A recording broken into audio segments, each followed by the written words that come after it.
Hey guys, in this video, I'll show you how you can use Leonardo AI, so make sure to watch this video till the end and let's get started. First, open any type of preferred browser on your PC and search for Leonardo AI. Now, open the website at the top to access it.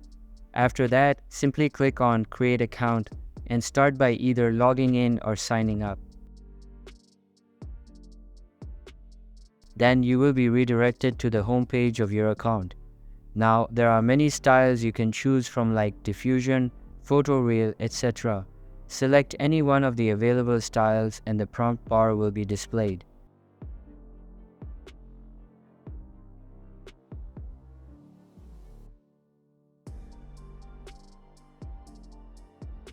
Now, enter the prompt and give it a go.